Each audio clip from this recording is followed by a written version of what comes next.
This sounded like easy money. It wasn't. I saw everyone online flashing huge numbers talking about quitting their jobs and living the dream. They made it look so simple. Just a few clicks, a clever idea, and boom, financial freedom. I bought into the hype completely. I imagined myself being the next success story, telling my friends how I cracked the code while everyone else was stuck in the 9-to-5 grind. The promise was a life of ease, travel, and never having to worry about bills again. It felt like I was just one step away from unlocking a treasure chest that everyone else was overlooking.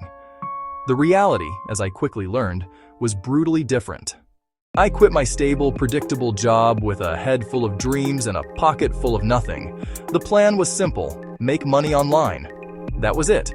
I figured I'd just absorb what the gurus were saying, replicate their success, and the money would just start flowing in.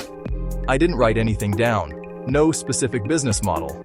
No target audience. No milestones. It was all a vague, fuzzy idea of success floating in my head. I thought detailed plans were for big corporations, not for one-person hustles. This lack of clear strategy was my first and maybe biggest mistake. I was a ship without a rudder, tossed around by every new video and blog post. Dropshipping was the key, for a day. I spent a week building a store. Then I read about affiliate marketing, so I dropped everything and started a niche website. Then I tried building an online course, then a YouTube channel. I was constantly busy, but making zero actual progress, spinning my wheels in a dozen directions. Once I had a vague direction, a new problem emerged. I became a collector of shiny objects. Every day, a new tool, a new AI software, a new game-changing social media platform, promising to be the one thing I was missing. My browser bookmarks were a graveyard of must-have resources. One week I was convinced a new automated webinar software was the key. I spent days learning its complicated interface, convinced it would print money. The next week it was a viral TikTok strategy promising millions of views overnight. I was constantly jumping from one trend to the next. I never stayed with anything long enough to see if it actually worked. I'd start building momentum on one platform, get a few followers, make a few sales. Then I'd hear about a new, easier way. The fear of missing out was so powerful. I thought if I didn't jump on the latest trend immediately, I'd be left behind forever. Imagine trying to push a giant boulder up a hill. You push it a few feet. You see another, slightly smaller boulder. You run over and push that one instead. You never get any single boulder to the top. You become a jack of all trades and a master of none. The relief is in the commitment. Focus on mastering one predictable method instead of chasing every new trick. Chapter 3. In my desperation to make my first sale, I made a classic beginner's mistake. I thought the easiest way to compete was on price. I looked at what others were charging and thought, I'll just do it for less. I launched my first freelance service offering graphic design. My main selling point was, I was the cheapest. I started getting clients, but these weren't the clients I wanted. They were bargain hunters. They saw my low price as my worth. They were demanding, expected unlimited revisions, and were slow to pay. I was working around the clock on tiny, low-margin projects that left me exhausted and broke. My value proposition was non-existent. I wasn't the best. I wasn't the fastest. I wasn't the most creative. I was just the cheapest. Being the cheapest is a terrible business model. Someone will always do it for less. It's a race to the bottom. The finish line is bankruptcy.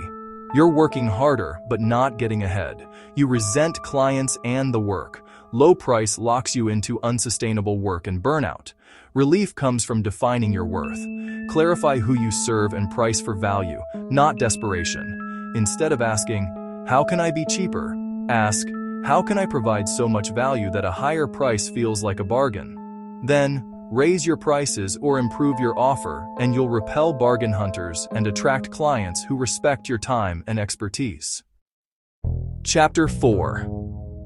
I thought if I just created a great product or a great piece of content, customers would magically find their way to me. I spent a month perfecting a digital guide, pouring all my knowledge into it. I posted about it once on my brand new Instagram account, sent one email to a list of 10 people, and then, crickets. Nothing happened. I was so focused on the what I completely ignored the who. I completely ignored the how. I had built a beautiful store with no customers, a brilliant stage with no audience. My marketing efforts were sporadic and inconsistent at best. I'd post daily for a week, then disappear for a month. There was no rhythm, no consistency, no reason for anyone to follow me. I wasn't building a relationship with anyone. People don't buy from strangers on the internet. They buy from people they know, like, and trust. By only showing up when I wanted a sale, I was acting like that one friend who only calls when they need to borrow money. It feels transactional and inauthentic, and it pushes people away. The fear here is the terrifying sound of silence. It's the feeling of being invisible. You're stuck constantly hunting new buyers because you have no relationship with your old ones. Every launch is like starting from zero. The relief is in the connection. The takeaway is to build an engaged audience with regular helpful content. Stop selling all the time and start serving. Chapter 5. My first few attempts were complete failures. Dropshipping store, 0 sales. Affiliate blog, no traffic. YouTube channel, 12 views, 8 mine. Weeks passed, no results. My enthusiasm waned, doubt got louder. This isn't working. It's too hard. Maybe I'm just not cut out for this. So I quit and chased the next shiny object. I treated every attempt like a final exam. No immediate A+, drop the class. I didn't get quick success. What I had was feedback. Data. 0 sales meant product, marketing, audience. 12 views meant title, thumbnail. I was quitting just before the magic. That fear makes 99% quit. In the dip, after the excitement, before results. I lacked persistence to push through the boring middle. Reframe failure as testing. Treat the early months as tests. Track and iterate. Post 3 videos and measure CTR. Run a $5 ad E. Look at the data. Tweak. Try again. Fail, learn, try smarter. Then watch the graph go up. Don't repeat this mistake. You have the map of the minefield now. The path forward isn't easy, but it is simple. If you want step-by-step fixes for each reason, subscribe, share, and comment which mistake you've made. Knowing you're not alone is a powerful first step. We can learn from these failures together and build something that lasts.